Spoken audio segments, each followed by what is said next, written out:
It's time for DSP News because we got two news stories that I want to talk about today before we get to shout outs and other segments of the show. All right. Two news stories.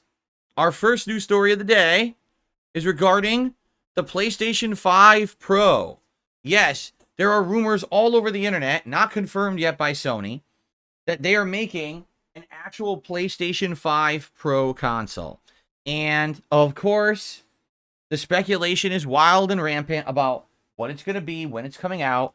So here's what's being said. Keep in mind, all of this is just speculation. None of this is confirmed at all. So it could all be complete hogwash that people are making up. Okay? PlayStation 5 Pro will have 8K resolution support. You know, the massive demand by consumers for 8K resolution. Let me tell you, I have been waiting for this for so long. You know, for that giant screen that I have on the side of my building outside. I made my entire wall of my house a projection screen, and I wanted to see 8K, and I'm just so upset that they don't have 8K resolution in video gaming yet. So I'm so happy that that's what they're going to have on PS5. Whatever. 3 times more powerful than PS5 and Xbox Series X. Because again, let me tell you, my number one concern is the power of the console.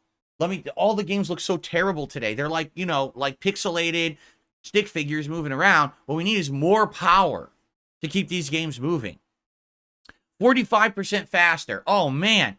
The worst thing about the current level of generation of consoles is the loading times. I totally hate that when I boot up Baldur's Gate 3 that I have to wait like a half a second between loading screens. I mean, that's awful. Oh, you know what else I could be doing during that half a second? I could be picking my nose. I could be wiping my ass. I could be shaving my ass hairs. But instead, I got to wait half a second and waste that time. If they could get it down to like 1 microsecond of loading, then that would truly be revolutionary, right? Let's continue.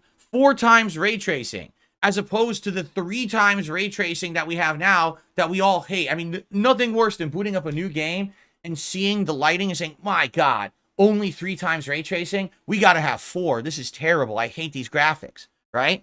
New AI, super resolution upscaling tech. Oh, so if a game doesn't have full 8K resolution built into it, you'll have AI to upscale it. Because let me tell you, right now in its current state, AI is absolutely foolproof in everything that it does and could never, ever screw anything up. We all know from Google Gemini and all this stuff. Oh, it's perfect. I can't wait to get AI involved in my game renderings. I'm just so excited for that. A stable FPS performance at 4K.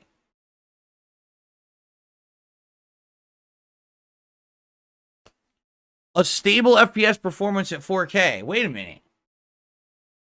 I actually want that one. That's actually, I'm going to stop being sarcastic for a second here. All right? That's actually good.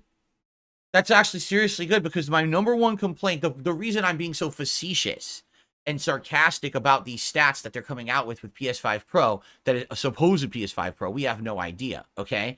It's pretty simple. Right now, current gen consoles can't even play games at 1080p resolution at a smooth 60 frames per second, right? Like, case in point, Dragon's Dogma 2 is about to come out on Friday, and it is locked at 30 frames. Why? Because they can't get it to run at 60. So, let me reiterate. You can't get games to run at 60 frames per second on a resolution that's been the industry standard for a decade. So now you're going to push, 8K resolution, 4 times ray tracing. No. Shut the fuck up. Nobody cares about you pushing graphics further. You haven't mastered what you've already done. You know what I'm saying? This is like saying, we invented a new car that can easily drive 200 miles per hour smoothly. All right? But by the way, the car we just made that drives 150 miles per hour, the wheels just keep falling off of it. But we made a 200 miles per hour car now. But your previous model doesn't work. Things always have problems. Fucking wheels keep coming off. Who cares about that? We're going to go 200 miles per hour now. What are you, fucking stupid? You have to perfect the technology that you have now first before you then want to push the technology further. You haven't mastered what you have yet. Again, here's the funny part about all of this, right? Just because Sony is intending, perhaps, because it's a rumor, to put all of this into this new PS5 Pro. There is absolutely no evidence whatsoever out there that game developers will use any of it or know how to use any of it. They can't use what's in the current PS5 to make a smooth game. So why in the holy hell would you really think that they're going to be able to do this with a console with more power? It doesn't make sense. They're not utilizing the power that's existing there now. They don't know how. They haven't optimized it, right? So if anything, stop pushing hardware and start working with game devs to make your games better, right? I think that's the real problem here, is that the game devs are having a hard time. They haven't figured out how to harness the power of what's even there in the current gen hardware. So why the fuck do we need another upgrade? It just doesn't make sense to me at all, right? Like, oh, my car already, I don't know how to get it to drive properly, but let's make a car that's more powerful. But your current car doesn't drive yet. Why do you want a more powerful car? Are you stupid? And the funny part about it is, yeah, a lot of people online are really fucking stupid. They're all reporting this information. First of all, I love that they report it as fact. Oh, this is coming. It's coming later this year. It's going to be here by holiday 2024. No one said anything about that yet. Sony hasn't confirmed it. There's no confirmed information. It's just a leak, and it could be completely fabricated. So everyone reporting it as fact is a disingenuous piece of shit who shouldn't even be putting any information on the internet. They should be shut off from their social media. Locked out immediately, and you can never post again because you're an asshole. Okay? But as for those who are like rejoicing about it, why? Like, just because maybe it's a slow news day and you don't have anything to talk about, and all of a sudden now you have rumors to report on, so rejoice for you because you're going to get some clickbait today, right? But for anyone else who's in the industry, gamers were probably, why do we care? These game devs are not utilizing the hardware that's there. You can't, 1080p 60 frames is very fucking reachable for both the Xbox Series consoles and the PS5. There's no excuse besides lack of talent that these game devs cannot hit that mark. And they're not doing it. They're not hitting that mark. So now you tell me there's going to be more hardware. Why do I care? They're not using the current hardware. The capability is there. It's squandered. Now you're going to make us pay more money for more hardware that will literally sit there and be squandered and not used. You don't need that, right? You just don't need it. I don't get it. Why are people freaking out? Why would Sony want to make this, first of all? I don't know. What benefit is this to Sony to sell a bunch of other consoles that no one's going to fucking utilize the stuff in? And, you know, what game developer is screaming at Sony saying, man, your console's too weak. We want to make better games, but your console's just too weak, man. None of that has happened. You know? None. Who the fuck has an 8K television right now in the industry? Does anyone have an 8K television and they want to play in 8K? What the fuck are you talking about? This is not common stuff. This is stupid. And, you know, I understand that maybe it's a time frame. Every console gen, it kind of does this. First, you had the Xbox 360, then you had the Slim, then you had the better version. You had the original PS3, then you had the Slim, then you had the next one, PS4, PS4 Slim, PS4 Pro. Okay, so maybe Xbox One, Xbox One S, Xbox One X. Stupidest name I've ever heard. So maybe what it is now, they've all just got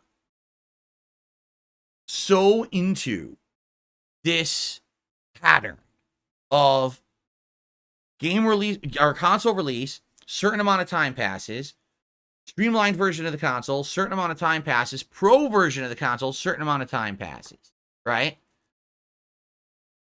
Maybe, and they're just so in that they just want to stick to that, even if the industry and the market doesn't demand it nor want it, they're just gonna stick with that anyway. I don't know how that makes any fucking sense, but apparently that's the case. Like, here's the thing: if this is true and a PS5 Pro comes out holiday 2024, I'm in no rush to get one. Why do I need one? Are any games that I'm playing going to run significantly better on the PS5 Pro? No, I don't need 8K support. I don't need something that's 3 times more powerful than the current consoles because the current consoles don't run the current gen graphics correctly. I don't need it to load 45% faster. It's fast enough. I don't need 4 times ray tracing in the lighting. Literally everything you're saying, there's nothing. Now what you're saying, stable FPS performance at 4K. If the game dev does that, again, this is what they don't understand is if the game dev can implement that, you'll get it. It doesn't mean that they're going to do that. And if they're not doing it for 1080p, what the fuck makes you think they're going to do it for 4K resolution? This makes no sense whatsoever. There's no justification for any of these improvements at all. There's no demand for it. There's no need for it in the market. So it makes me scratch my fucking head. Really, it makes me scratch my head. I don't know. You tell me. But hey, you know what'll happen. You got these early adopters who are going to want to run out and buy it. Go for it. I get. If anything, this is really good news for those of you who do not have a PS5 yet. Because undoubtedly what'll happen is if this is true and this comes out around holiday season, this will become the must-have console. And if you don't have a PS5, the base PS5 will drop in price. Right now, it's what, still $500 or $450? It'll probably go down to like $300. That's a huge thing. And by the way, it'll probably be readily available everywhere now, you know, because no one's going to want it. Everyone's going to want the Pro. So that's good news to you, I guess. But I don't know, for normal people, like, I can't imagine what the fuck you want this for unless you're just one of those people that you absolutely have to have the newest thing right away. You're one of those techie, elitist demanders. I must have the new mobile device. I must have the new console. I must have the new graphics card. I just must have it as soon as it comes out, despite the fact there's no use for it. Good for you, I guess. But for me, I just don't see the point. Now, I'm sure we're going to get more information about this as we get further towards the release of this console. But for me, I just don't see the reality of it. And again, this is someone who mid-range PS4, I kind of said, I don't get it. And then when PS4 Pro came out, you actually saw that a lot of games did actually run better on it. And I was like, okay, well, I guess I was wrong. Maybe I'll be wrong here, but I don't know. I'm not seeing it. I'm not seeing dropping, because the other thing people are saying is for the specs that this PS5 Pro supposedly will have, it's got to cost at least $600, if not more, which is pricing yourself out of like console range. Consoles traditionally now are around $400 or $500. You're saying $600-700, you're out of the console price range. So what are they going to do? How are they going to bring it to a price that's marketable, right?